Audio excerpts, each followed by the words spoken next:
Yeah. Hi, everybody. Hello. Mayor.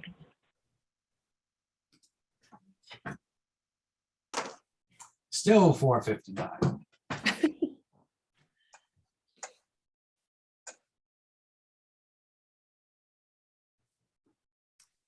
That's what I want. I want split screen. Okay.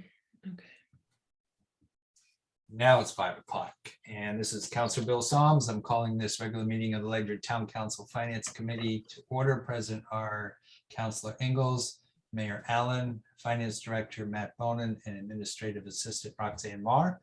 And Tim Ryan is excused because he has been in a Navy review since 7 a.m. this morning, and he's still there. So he apologizes.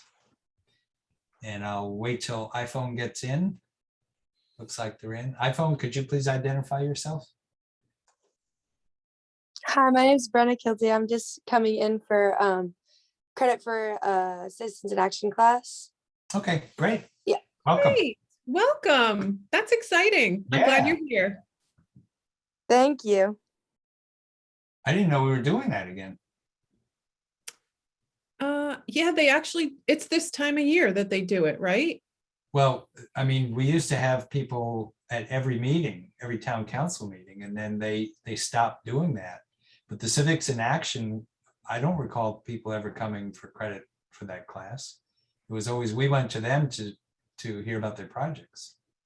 That's Well, they right. used to come. They used to come to town council and various subcommittee meetings, Right. and then we would sign off on when they came to those meetings that they attended and everything. Yeah. But it's.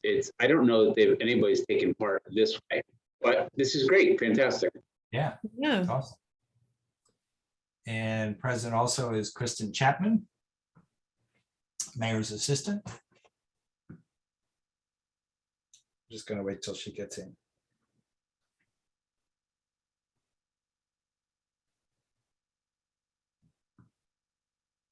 And Juliet Hodge and Naomi are joining now as well. Okay, I'll wait for them to do it.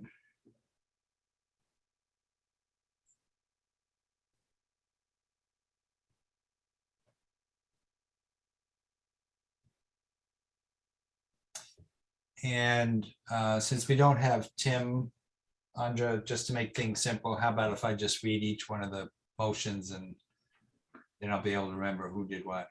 That's fine with me. All right, I like tidy. me too. Okay, so at this time, I would ask for citizens' comments, and if anyone would like to address the committee, now is the time. Please unmute yourself and state your name and address. And not hearing anybody, I'm going to move on to informational items. We have letters from Alyssa Siegel-Miles and Eric Treaster with their comments from the public information meeting last night. Both good comments. We will discuss those at the next Finance Committee meeting, along with the rest of the feedback that we get from the information session, especially because Councilor Ryan isn't here and we haven't gotten all the feedback, I hope.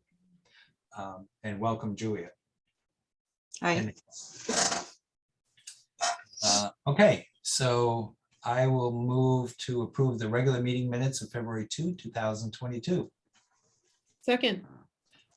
And any comments or corrections? Yeah. They look good. All in favor, please say aye. Aye. Councilor Solomon votes aye too. Minutes are accepted. And Mr. Bonin, Finance Director's report. You're up. Okay, thanks, Bill. The budget process continues. We had our initial meetings with the department heads and the mayor a couple weeks ago. Now the budget rests with the mayor for further review and for his adjustments. You should see the budget versus actual reports that were included in the agenda packet. I just wanted to touch on a few items there. In regards to revenues, we're still going through the January revenues, so those have not been final posted yet. So the numbers that you see on the revenue side are actuals through December. Oh, okay, good. Okay. Just to touch on a few of the revenue items, taxes. I do know that in January, about 13.9 million came in, mostly the second half of real estate collections on the 2020 list. So after factoring that in, we're at just over 95% of our budgeted collections right now. Excellent. So I don't foresee any issues meeting the budget on the tax revenue side.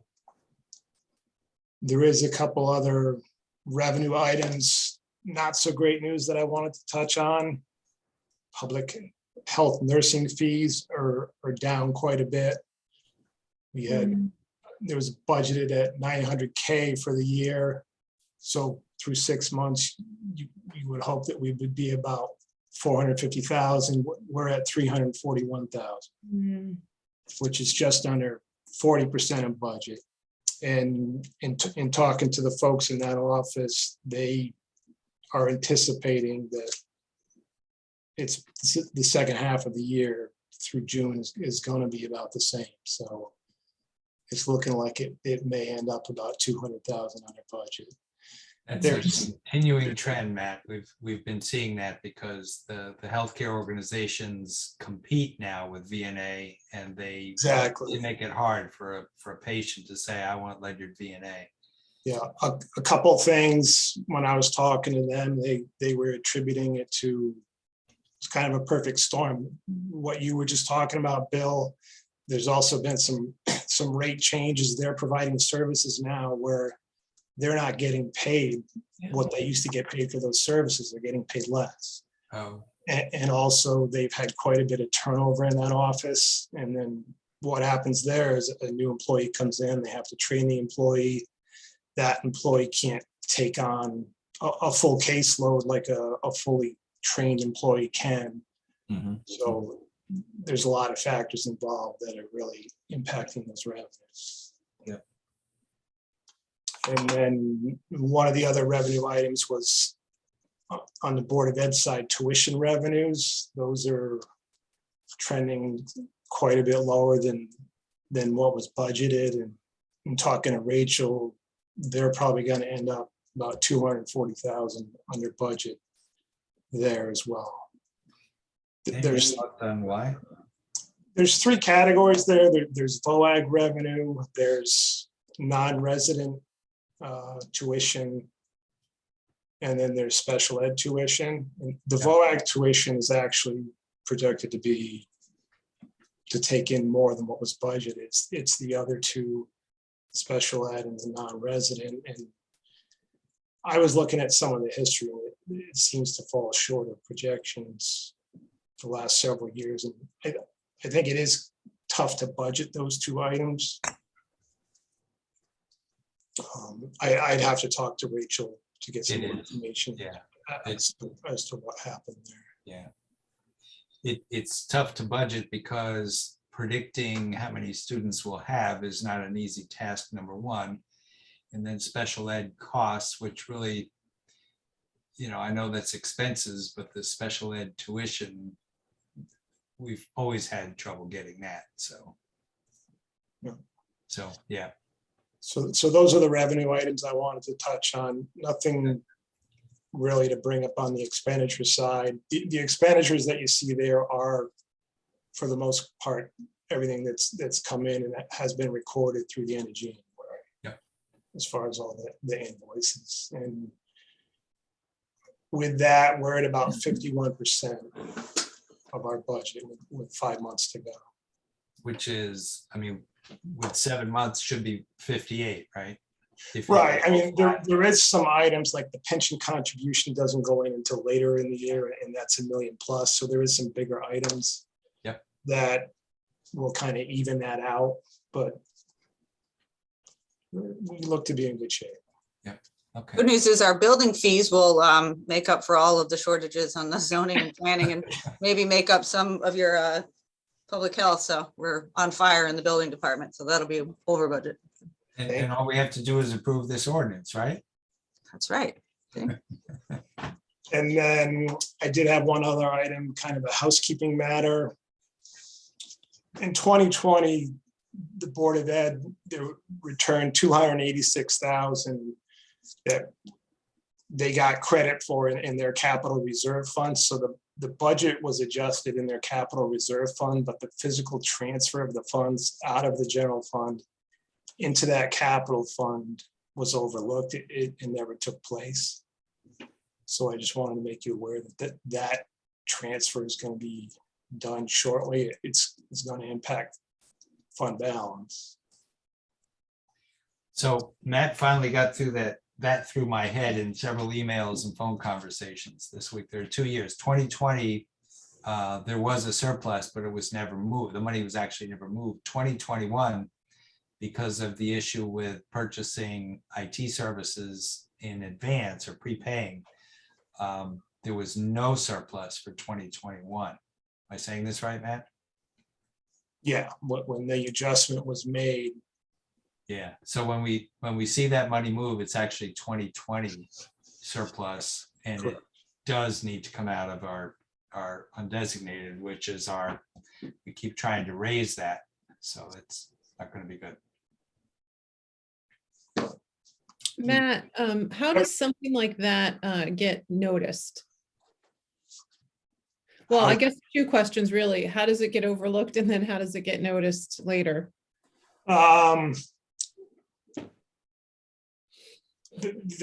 Because there's 2 journal entries involved with that surplus. There's a journal entry involved to, in the capital fund, increase just the budget for the Board of Ed capital reserve. That's kind of like step 1 or half of the journal, half of what needs to be done. And then the other entry is you have to physically push the funds over there now that you've increased their budget. I guess I don't know. I was just looking at some of the history, and I noticed that hadn't taken place. So Okay. I'm gonna come up with some type of form so in the future, you'll check off the box, was the budget entry done? Yes. And then was the transfer done? Yes, just so we don't miss it. So we talked about, Matt and I talked about whether we should have an action item for finance to acknowledge when we take action, like moving the surplus to the Board of Ed's capital account. Do we need to vote on it? No, it's a resolution. It's supposed to happen. But in my opinion, I think it would be good if we went back to approving the transfer of those funds when they happen, because one of us might, by a miracle, some kind of miracle, remember, hey, we were supposed to do that. So I think it would be better if we went back to what we used to do, which is having legislative items to move funds when they need to be moved. And there are 2 steps. And as I understand it, talking to Matt, the first one is the one we take action on, the budget, the journal entry. The actual moving the funds, the writing the check or moving it from one account to another one, we don't actually do that. So if we had been doing legislative actions, this still would have been missed, because I think it would be overkill if we were taking action twice. That'd be way too much. But I think as a council, our primary responsibility is fiduciary. So I think it would be good for the council to know when these things are happening by actually voting on them. So that's kind of my 2 cents. That's what I had. I'll chime in on the audit RFP a little later. Okay, all right. Thank you very much. Thank you. Any other questions? Andra? No. All right. So we don't have any old business. And the first motion, I move to recommend the town council appoint CliftonLarsonAllen LLP to conduct auditing services for the general government, WPCA, and schools for the fiscal year ending June 30, 2022, in accordance with Chapter 3, Section 11 of the town charter. In addition, grant a bid waiver to CliftonLarsonAllen LLP in FY '22 in the amount of $66,800 due to receiving fewer than 3 bids as a result of RFP 2022-09 for FY 2022 and FY 2023 auditing services. Counselor Ingalls seconds. Thank you. So CLA was the only bidder. So it was not just that we had less than 3, we had 1 bid. Lucky for us, we've been pleased with CLA in the past. What we like about them, I'm no accountant, so I can't comment on the quality of their work, but I do like the fact that they come and talk to us and they say, these are the things that we found, and to correct those findings or material weaknesses or whatever, these are the things you should do or institute. And as a result of that advice over the past few years, we had no findings in this latest audit, which I'm personally really pleased with. So, Matt, would you like to just quickly share what one potential bidder had said to you when they called on it? Because I think the finance committee would appreciate this. Yeah, so I thought we were going to have 3 bidders for the audit. There was a firm out of Providence that does have a presence in Connecticut that the guy had emailed me and asked me like 10 questions that I answered all the questions. The responses got posted on the website. And then there was another good sized firm in Connecticut that does a lot of municipal audit. The partner, who I know, he actually called me and he said, I want to bid, but I think I would have to put you on extension. And so I told him, I said, new guy coming in, I'm not going on extension. I said, you can bid, but what you told me is going to get factored in the decision. But Yeah, Meaning you we're want not to interested extend the in a late audit. yeah, been there. yeah, but I appreciate him reaching out and Yeah, admitting that ahead of time. So he chose not to do it. yeah, good to know. Thank you. Andrew, questions? No, that was what I was wondering, is why did we not get 3 bids? Yeah. We always want to know that, right? I mean, Yeah. that's the thing, when you have, I think, well, for the sake of our student who's here, Civics in Action, the bid waiver is, we try to get 3 bids on everything, a minimum of 3 bids.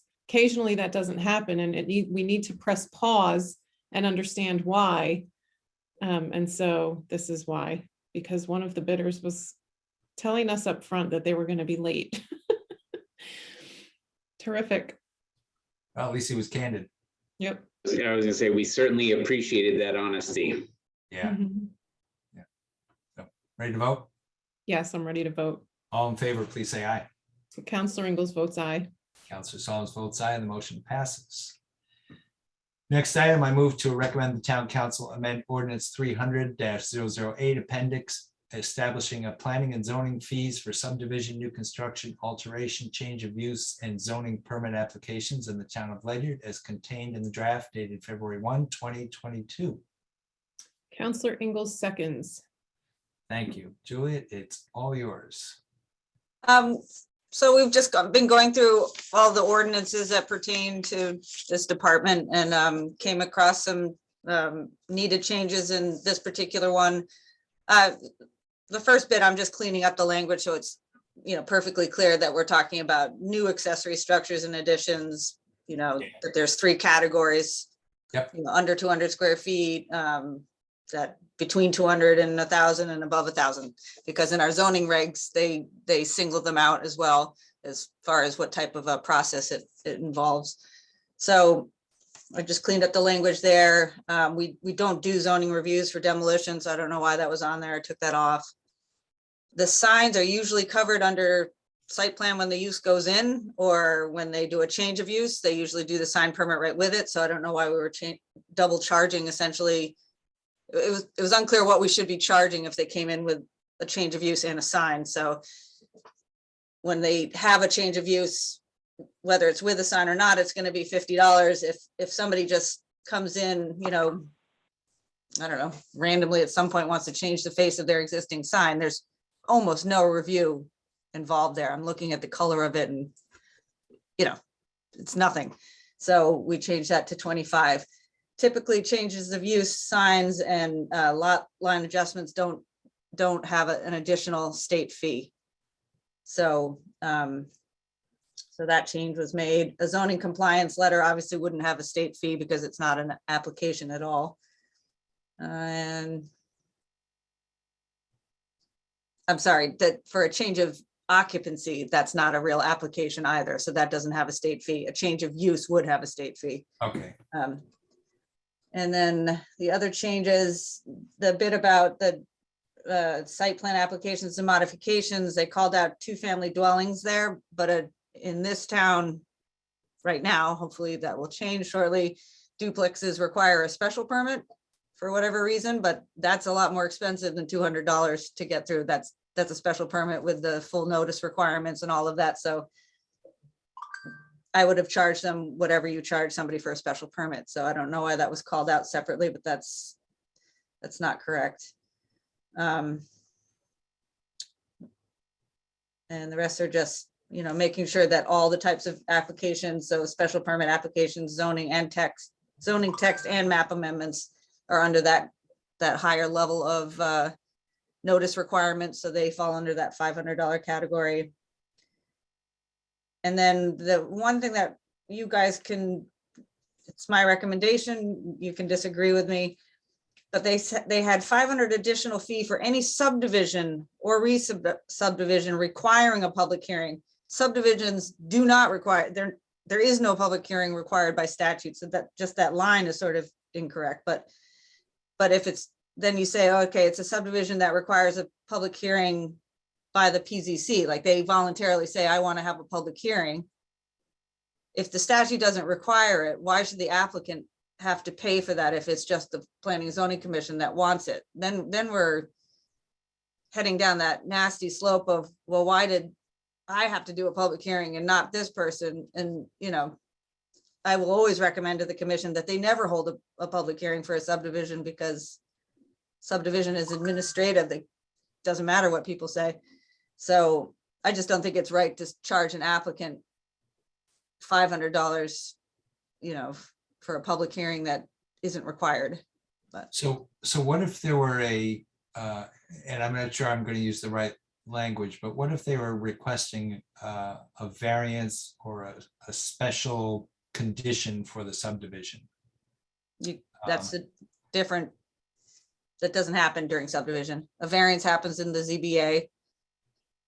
That's a separate board, you know, separate fee, Okay. separate application, and a special, in subdivision, you can request waivers within a subdivision, but that's done under the subdivision process. So I just generally recall lots of public hearings for subdivisions. Re-subdivisions, No, subdivision. I doubt it. I'm They don't, thinking of it's almost never. two. never done. Fred, I'm thinking of Joe Loggia's property up on Gallup Hill Road. Was that a re-subdivision? The one that was the 150 units of affordable Yeah. interest-rated housing, manufactured homes. Yeah.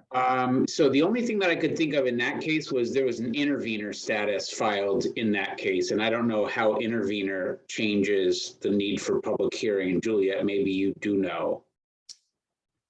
No, but that might have been because it was an affordable housing, you know, issue that it required the public hearing. So Okay, subdivisions do not require a public hearing via statute. They just don't. It's only So- the re-subdivisions that do. So then Founder's Preserve had at least two applications, maybe three in its history. And I remember going to two of the two or three. And that was not a subdivision. That was a single property.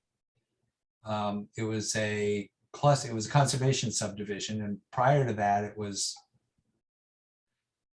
affordable housing, was apartment houses. And there, I think that was non-conforming use. The only other thing I would question about that one too was that was actually an assemblage of separate parcels under separate ownership. So some of those parcels may have been, what was it, 1963, Juliet, is when the subdivision regulations or zoning regulations took effect. So anything that was divided after that date would be considered a re-subdivision. Is that accurate? Not necessarily, no. Whatever the start of the subdivision regs, any division after that could either be the initial subdivision. You know, you have to have an initial subdivision under the subdivision regs. And then any subsequent division would be a re-subdivision. I mean, there's more to it than that, but I think sometimes so that there was also the practice that, from what I can gather, of if a use wasn't spelled out exactly in your regs, the commission would allow it via special permit, and that always requires a public hearing. That So you was might it. have had a mixture of That was it. Yeah. things happening that triggered a public hearing. It wasn't the subdivision itself. It was a special permit. Yeah. That was it. Okay. Most commissions don't hold a public hearing on a subdivision. Like I Yeah. said, Okay. it either complies with the regs or it doesn't. Doesn't matter if everybody hates it. Makes no difference. Yeah. Okay. Last question. What if somebody wants to tear down I'm trying to figure why we had a zoning review for demolition. So I'm wondering if somebody wanted to tear down an old house. Entirely under the building department. Zoning doesn't have anything to do with it. Got it. Okay. Yeah. All right. The only thing I thought was if you had a waiting period in some historic district regs, if you have regs for that, but still, I would defer it right to building. Okay. All right. I'm sorry. One more question. We compared our land use fees, our application fees, permit fees. I think within the last year or two to other towns. Does Mhm. this change us from what other towns are doing? I haven't looked at it. I was just looking at cleaning up the language. I mean, I can do that analysis. I mean, just a quick glance, they seem good. I mean, they're Yeah, they're even not higher major than what changes. I've seen in other towns, so. I'm just noticing signs going from 50 to 25 and, finance and all. Yeah, Well, you're almost never gonna get a separate sign permit. Like I said, they'll fall under the site plan or a change of use. Yeah. I don't think I think, or a modification of a site. It's very rare to just get a random sign permit. Okay, And the one thing and I did add, so this will make up for it because we get a lot more of these. You had no fee for a boundary line adjustment, lot merger, or free split. That's actually a lot of work to do one of those because I've got to do Wow. almost a full title search every time to make sure that they qualify for a free split, or, it's a lot of work. And I was like, why aren't we charging anything? So okay, so we're that's an charging something addition. that now. The boundary line adjustment is an addition. It's up in that first section. Yeah, okay, So nobody knew why we weren't charging. It is an application, it gets a state fee, but it's a lot of work, so okay. Very you good. won't lose any money. I promise. So we like Andra? Question? No questions. That was informative for me. Thank you. Absolutely. And you cleared up a lot of really confusing language like subdivision, re-subdivision, so in land use versus planning and zoning, so Mhm. very good, thank you. Yeah, and the question of confusing language that ends up going into a special permit. Actually, could you say that again, Juliet? About what the practice in town has been. Yeah, I think case law changes over the years. There was a sort of standard practice in a lot of towns that if something wasn't really sort of clearly spelled out in the regs, or it couldn't quite fit in, or it wasn't exactly according to the regs, a lot of towns allowed things by special permit. They said, well, okay, well, just submit a special permit and we'll evaluate it and allow it. It's totally illegal. You should never do that. I hope we never do that again. Because there was no other mechanism. So zoning boards of appeals cannot give a use variance. They can't say, oh, forget the zoning regs, you can go ahead and do the use. So some towns sort of tried to skirt around that by allowing a variation of a use or something that wasn't quite to the regs via special permit. It's a Okay, terrible practice, but yeah, that's why we're trying to clean up the regs so that the regs are a little more forgiving in general, so that you can fit in under a use and we don't have to mess around with that, that there will always be a use that you can fall under clearly. So Got it. that is why we had all those special permit hearings, because I'm not a land use guy, but I do recall that if the old reg said if it's not written in the regs, it's not allowed. So every Yeah. time somebody wanted to do something that wasn't in the regs, there had to be a special permit and then a public hearing. That's why we had so many hearings. Right, but that's not how that works. That's just not how that works. Yeah. okay. But you That's can helpful. decide as a town to allow a zoning board of appeals to give use variances. Nobody does, but Yeah. you could do that, but that would be the only place that that could occur. It couldn't happen in a planning and zoning format. It would have to go to the zoning board of appeals, but you as a town don't allow that. That's what we were doing. Mhm. Okay, very Ready to good. vote? Yeah, I'm ready to vote. All in favor, please say aye. Counselor Ingalls votes aye. Counselor Solomon votes aye, the motion passes. I want to see if our civics in action student is still awake. That was a long discussion. Sorry. Oh, yeah, I'm still here. All right, good. Okay, so I Do you have move any to recommend. questions? I was good. Can we ask, does she have any questions? Oh, no, you guys keep going. I'm following along. Okay, good. Get it over with, right? I'm enjoying it. I'm enjoying it. Okay, good. Good attitude. All right, item 3, this is Counselor Solomon, I move to recommend the town council authorize overspending the legal fees account 101-10101-5310 for legal expenses through June 30, 2020. Funding to be transferred to the legal fee account number 101-10101-5310 at year end. Counselor Ingalls seconds. And I have just a question. Is it really through June 30, 2020? No, to be, I'm sorry, June 2022. Okay, thank you. So friendly amendment accepted. Yes, So we don't discuss legal budgets because it's a way of tipping off people who plan to sue the town about how much money we're prepared to spend. So we need to spend more, but we're not saying how much. It seems that we're going to need, I'm not saying we have to, but it looks like we may have to. So we don't specify in this motion exactly how much, but the Perkins Coie and our town attorney Lloyd Langhammer are working on Indian trader tax issue, the opposition to rule, and the tribal acknowledgement of the Eastern Pequots, items which have been going on for a number of years. Questions? no, Ready to vote? yes. All in favor, please say aye. Counselor Ingalls votes aye. Counselor Solomon votes aye, and the motion passes. And we have no other items on our agenda. So I will adjourn this meeting at 5:33 p.m. Thank you, everyone, for attending. Thank you, All right. Good Have a night. good night. everyone. Thank you. Thanks for coming. Yeah. Glad to have you here.